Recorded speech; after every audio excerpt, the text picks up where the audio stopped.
Imaginez un homme qui éclate de rire pendant qu'on enterre votre père. Imaginez ce même homme qui pousse des gloussements hystériques pendant que toute une communauté pleure ses morts. Au village d'Umuokoro, cet homme existe. Il s'appelle Nnamdi, et ce qui s'est passé le jour où nous avons découvert pourquoi il riait va vous glacer le sang. Restez jusqu'à la fin, car cette histoire va complètement changer votre vision de la mort, du deuil et des mystères que cache l'âme humaine. Dans le paisible village d'Umuokoro, niché entre les collines verdoyantes du sud-est du Nigeria, la mort était toujours accueillie avec respect et solennité. Les funérailles étaient des événements sacrés où toute la communauté se rassemblait pour honorer les défunts et consoler les familles endeuillées. Mais depuis 5 ans, ces cérémonies étaient perturbées par un phénomène inexplicable. Nnamdi Okechukwu, un homme de 42 ans aux cheveux grisonnants, arrivait toujours aux funérailles impeccablement vêtu de son plus beau costume traditionnel noir. Il s'asseyait au dernier rang, les mains sagement posées sur ses genoux, le visage respectueusement baissé. Et puis, au moment le plus solennel, quand le cercueil descendait, quand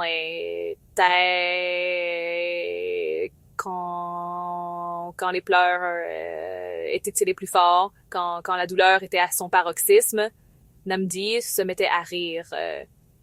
Pas un petit rire nerveux, non, un rire franc, sonore qui résonnait dans tout le cimetière comme une gifle au visage de la mort elle-même. Les premières fois, les gens avaient pensé à un moment de folie passagère. Ils lui avaient murmuré des « chut » discrets, des regards réprobateurs. Mais Nnamdi continuait, les larmes aux yeux tellement il riait, se tenant les côtes, parfois obligé de sortir son mouchoir pour essuyer ses yeux.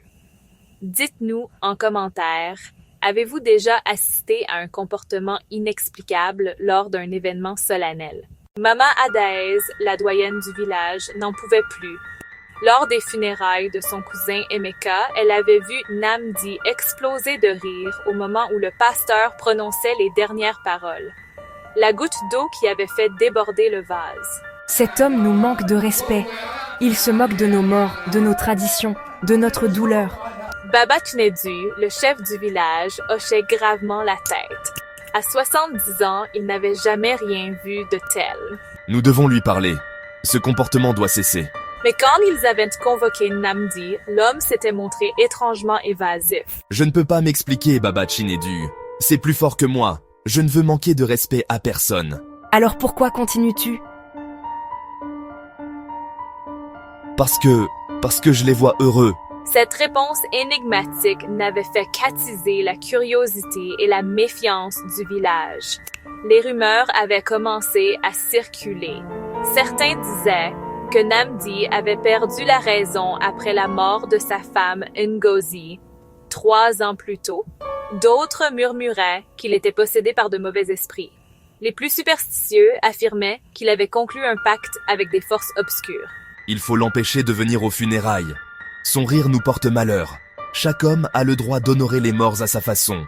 Nous ne pouvons pas l'interdire tant qu'il ne cause pas de violence. Laquelle si vous pensez que le chef du village avait raison de laisser Nnamdi venir aux funérailles?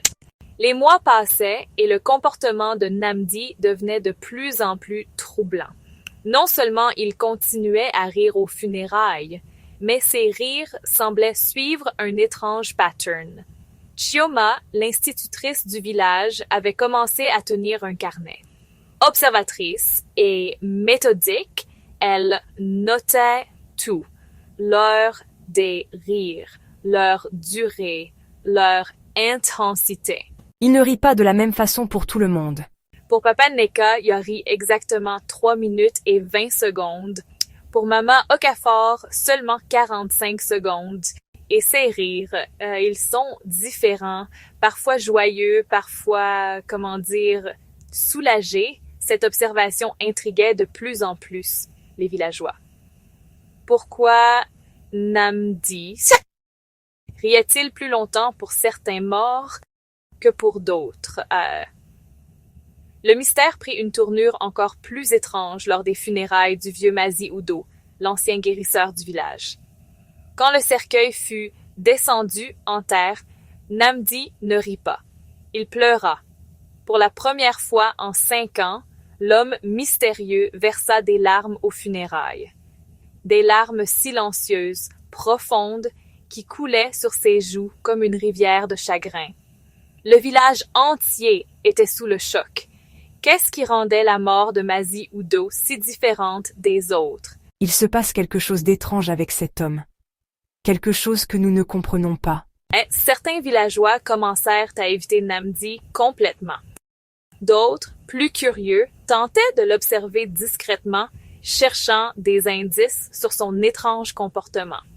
Namdi, de son côté, devenait de plus en plus solitaire. Il travaillait encore sa petite parcelle de terre, vendait ses ignames au marché, mais évitait les conversations prolongées.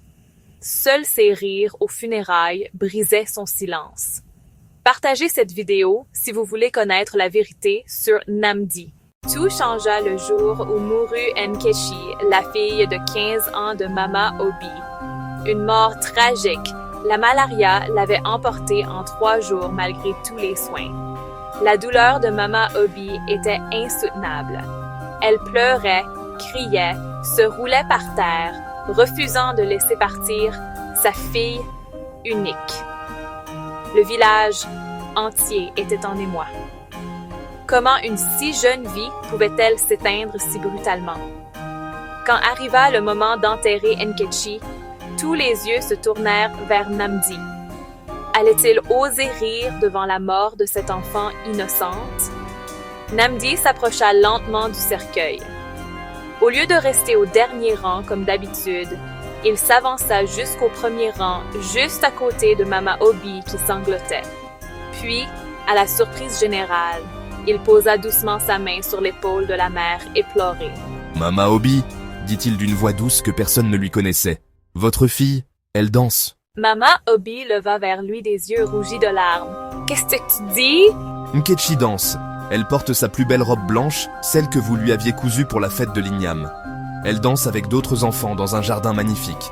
Elle sourit, Mama Obi. Elle est heureuse. Et pour la première fois, au lieu de son rire habituel, Namdi sourit. Un sourire triste mais paisible. Mama Obi le fixait, interdite. Comment peux-tu savoir cela?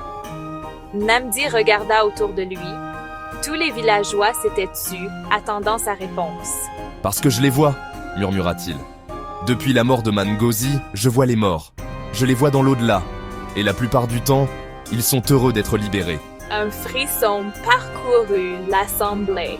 Commentez, incroyable, si cette révélation vous donne des frissons. Le silence qui suivit la révélation de Namdi fut assourdissant. Personne n'osait parler. Tous essayaient de comprendre ce qu'ils venaient d'entendre. Tu vois les morts? Namdi hocha lentement la tête. Cela a commencé le jour où Ngozi est partie. J'étais effondré, inconsolable. Cette nuit-là, elle m'est apparue. Elle m'a dit qu'elle allait bien, qu'elle était en paix. Et depuis, je les vois tous. Tous ceux qui partent du village. Je les vois traverser vers l'autre monde. Et la plupart du temps, ils sont soulagés, libérés de leur souffrance, de leur peur, de leur douleur. C'est pour ça que je ris. Pas par manque de respect, mais parce qu'ils sont enfin heureux. Et mon cousin Emeka, tu l'as vu? Oui. Il courait dans un champ sans fin. Ses jambes qui lui faisaient si mal à cause des rhumatismes étaient redevenues fortes. Il riait aux éclats, libre de toute douleur. Les larmes montèrent aux yeux de Mama Adaez. Emeka avait souffert de rhumatisme pendant 20 ans. Et Papa Neka? Il retrouvait son épouse décédée 10 ans plus tôt. Ils s'embrassaient comme de jeunes mariés. Une à une, les familles demandaient des nouvelles de leurs défunts. Et Namdi, avec une précision troublante, décrivait leur bonheur dans l'au-delà. Mais pourquoi as-tu pleuré pour Mazi Udo? Le visage de Namdi s'assombrit. Parce que lui, il n'était pas heureux. Il regrettait quelque chose qu'il n'avait jamais avoué de son vivant. Un murmure parcourut la foule. Mazi Udo, le guérisseur respecté, avait-il des secrets inavouables? Abonnez-vous maintenant pour ne pas rater la suite de cette histoire bouleversante. Les jours suivants, la révélation de Namdi divisa le village. Certains y croyaient, touchés par la précision de ses descriptions. D'autres restaient sceptiques, pensant qu'il s'agissait d'un charlatan habile. Mais l'affaire Mazi Udo intriguait tout le monde. Quel secret le vieux guérisseur pouvait-il bien cacher? Ce fut Adana, la petite fille de Mazi Udo, qui apporta la réponse. 3 semaines après les funérailles, elle vint trouver Namdi, les yeux rougis de larmes. Mon grand-père, avant de mourir, il m'a fait promettre de garder un secret. Mais depuis que tu as dit qu'il n'était pas heureux, je n'arrive plus à dormir. Namdi l'écouta patiemment. Il y a 20 ans, continua Adana, une femme du village voisin est venue le voir. Elle était très malade, enceinte, elle allait mourir. Grand-père avait un remède qui pouvait la sauver, mais... Sa voix se brisa. Mais cette femme n'avait pas d'argent. Et grand-père, il a refusé de la soigner gratuitement. Elle est morte, ainsi que son bébé. Le village entier fut secoué par cette révélation. Mazi Udo, leur guérisseur vénéré, avait laissé mourir une femme et son enfant par cupidité. Il le regrettait. Dans l'au-delà, il porte encore le poids de cette mort sur sa conscience. C'est pour ça qu'il n'arrive pas à trouver la paix. Cette confirmation de la vision de Namdi convainquit même les plus sceptiques. Comment aurait-il pu connaître ce secret que seul Adana et sa grand-mère défunte connaissaient? Laquelle, si vous pensez que Namdi dit la vérité? Progressivement, l'attitude du village envers Namdi changea. Au lieu d'être vu comme un homme irrespectueux, il devint celui qui apportait du réconfort aux familles endeuillées. Les gens venaient le voir après les funérailles, lui demandant des nouvelles de leurs proches. Et Namdi, avec une gentillesse infinie, partageait ses visions. Votre mère tricote des couvertures pour tous les enfants orphelins de l'au-delà, disait-il à une femme en pleurs. Votre fils joue au football avec d'autres jeunes hommes dans une prairie éternelle, consolait-elle un père désespéré. Ces descriptions, toujours personnalisées, toujours touchantes, apportaient une paix incroyable aux familles. Mama Obi, la mère de Nkechi, était devenue l'une des plus ferventes défenseuses de Namdi. Grâce à lui, je sais que ma fille va bien. Son don est un cadeau du ciel pour nous tous. Chioma, l'institutrice, avait cessé de tenir son carnet d'observation. Elle avait compris que les rires de Namdi correspondaient au bonheur ressenti par les défunts. Plus ils étaient libérés et heureux, plus Namdi riait. C'est un intermédiaire entre notre monde et l'autre, expliquait-elle à ses élèves. Il nous aide à comprendre que la mort n'est pas une fin, mais un passage. Baba Chinedu, le chef du village, avait même officiellement reconnu le don de Namdi. Désormais, ses rires aux funérailles seront considérés comme une bénédiction, un signe que nos défunts ont trouvé la paix.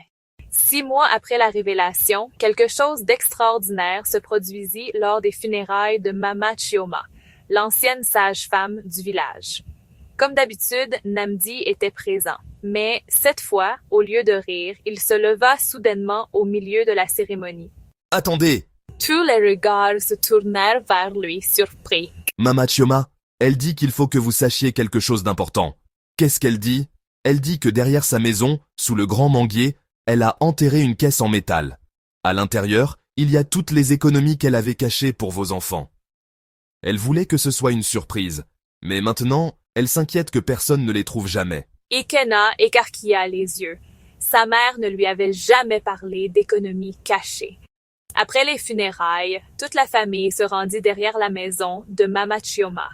Ils creusèrent sous le manguier et, à 1 mètre de profondeur, trouvèrent effectivement une caisse métallique rouillée.